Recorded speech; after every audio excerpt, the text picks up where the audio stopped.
Hey folks, and welcome to the channel. I wanted to share with you a quick tip with the Mercedes 300D, and I think this actually applies for pretty much any old Mercedes of the same 1980s era, or really any car that uses this specific type of fuse that I'm talking about here.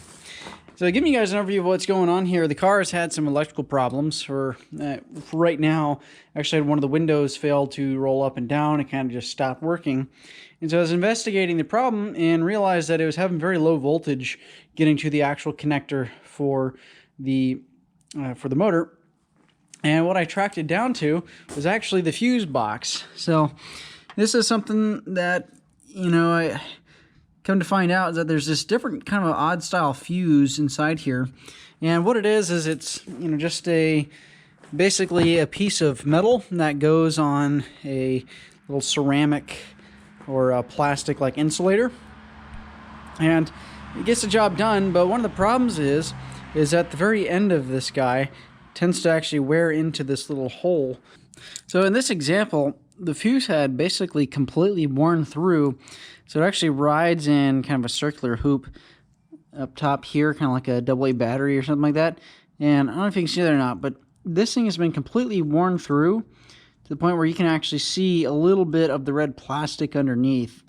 And that is an indicator that basically this thing has like worn through and there's less material making contact. And the rest of it is also kind of corroded looking. And so that was causing us to basically not be able to get a full electrical current going to the motors.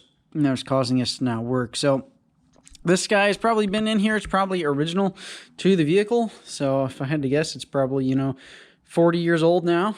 And if you've got a similar vehicle such as this, 83 Mercedes 300D, or something else that can use these fuses, then I definitely recommend that you take a look and see if you can replace any of the old ones.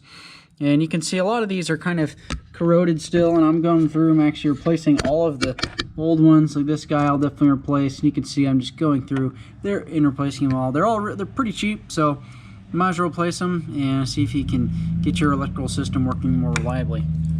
Now, in addition to replacing the fuses, one of the things I'm doing is I'm actually cleaning up the little electrical connector. So I'm going to go ahead and replace a fuse here and show you guys what I'm talking about. Now, for safety's sake, I've got the negative terminal on the battery completely disconnected, and that way when I'm messing around here I don't risk messing up or shorting anything out. Now these things are kind of a pain in the posterior to remove, so I actually got this pair of, it's a suture, and I found this at like Walmart for like $2. And what you can do is pull back on this pin here, and then you can extract the fuse just like that. And then you can go through.